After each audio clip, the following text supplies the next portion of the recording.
It's time now for our Sunday group. Jonah Goldberg of the National Review, Mo Alathi of Georgetown University's Institute of Politics and Public Service, Adrian Elrod, former advisor to Hillary Clinton's campaign, and editor-in-chief of the Washington Free Beacon, Matthew Continetti. So, Jonah, in the first half hour, we heard two very different descriptions and analyses of our politics. You have Bossie and Lewandowski who talk about Trump's enemies, and it's not just Democrats, it's the establishment, the deep state, the intelligence community, the media. And then you have Ben Sasse, who calls that kind of view of the world warped and weird. Where do you come down? Oh, I'm very much on Team Sasse when it comes to this one. I think Ben Sasse's book is great about how it pinpoints that most of our problems in our politics are upstream of Washington. We have problems in civil society, we have problems in institutions. And if you listen to Dave Bossie and Corey Lewandowski, and I'm an old friend of Dave Bossie's, they exhibit the exact problem. They are actually endorsing this idea that even Trump supporters are secret enemies if they only started supporting the president after the election. If you took their advice at face value, they actually want the Republican coalition to be even smaller than it is, and it is already melting away big chunks. It's like Arctic ice caps just melting away under Donald Trump, and they want to define the Republican Party as blind support for one man rather than a whole group of ideas, and I think that's a suicidal choice. Mo, in just the past week, the president fought with the Chief Justice, his own CIA, the fake news media, the special counsel. He says, though, if he doesn't fight, he doesn't win. Yeah, I think the president, there are a lot of fissures in our politics and our society today. And they're not just ideological. It's not left versus right. There's urban versus rural. There's people versus the elites, what have you. And there's a lot of reasons we can get into as to why that is.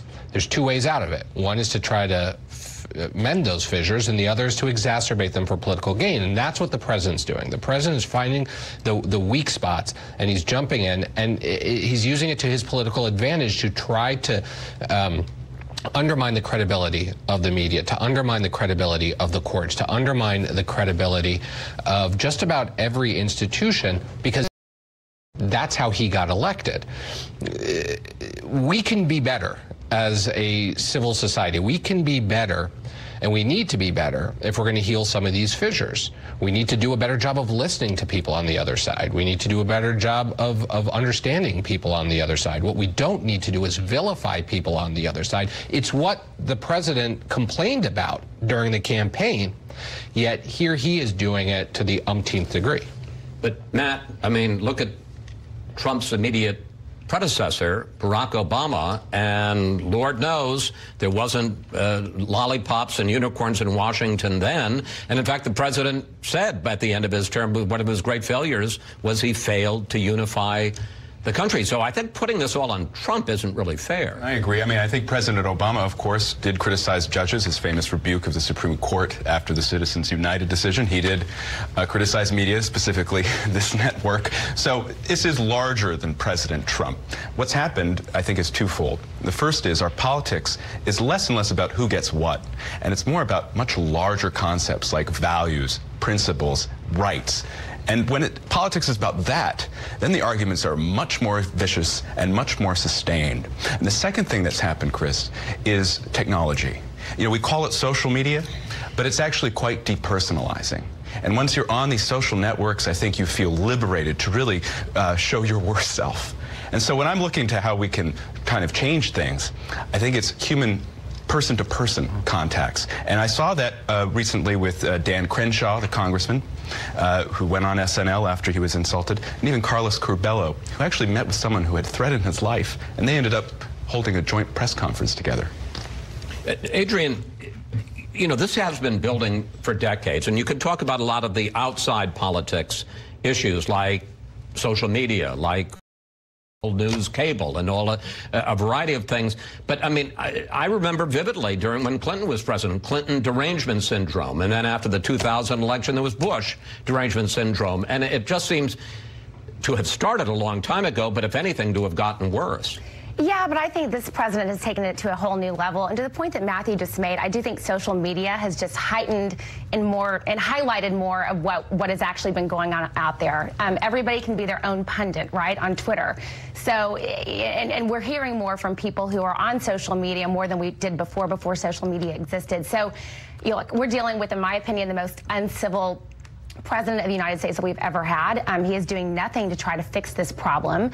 He attacks the media every day. He exacerbates tribalism. Do you not remember Clinton derangement syndrome? Do you not remember Obama derangement syndrome? Yes, Bush. I mean, from the moment that George W. Bush 43 was elected in 2000, and understandably it was a contested election, a lot of people thought he wasn't the legitimate president. Look, and a lot of this, President Trump, to a large extent, is a byproduct of what has been growing to this point, right? He was elected president when we've had such a divided country, but instead of actually trying to bring both sides together, he's only further dividing. So, again, I think if we want to restore civility, we need to start from the top, and that needs to be coming from the president of the United States. Matt? Well, I mean, again, I think this is larger than Trump. One other thing that is, I think, particularly worrisome to me anyway, is that the polarization, I actually don't think most Americans are polarized, but the polarization in the political class is now taking on a geographic dimension. And so if you look at those election results, what did we see? We saw suburbs voting like suburbs, whether they were in the north or the south. This is something new. We saw rural areas voting like rural areas, whether they're in the Midwest or the West or in the South. And so now the key factor in our politics isn't so much regional, it's density. How many people are around you? And the more people that are around you, the more likely you are to be liberal. Once these geographic cleavages emerge, Chris, I think they're very difficult to resolve. It's also the case that our politics is being nationalized, where it used to be most of what you got out of politics was at the local or community level. And now, because of the nature of media, because we now see presidents, whether liberal or conservative or liberal, we see them as symbols of a culture war.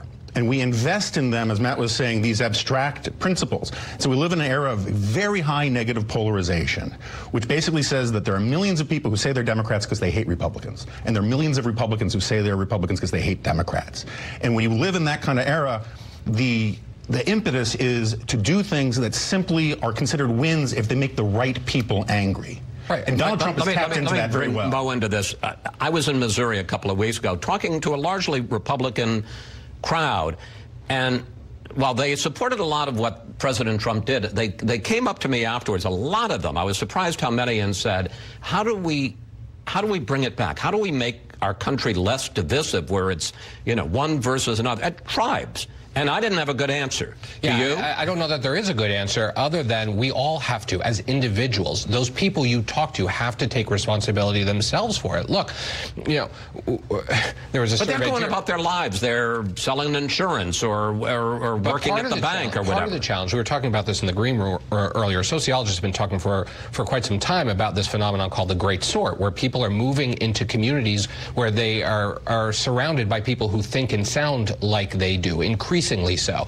That's spreading into other aspects of our lives. We go to work surrounded by people who think and sound like we do, and we go to school surrounded by people who think and sound like we do, and we get our news from information sources that reinforce what we already think, and our social media feeds absolutely are populated by people who think and sound like we do. Point where we are isolating ourselves, number one, from different perspectives, and number two, disparaging those different perspectives when we hear them.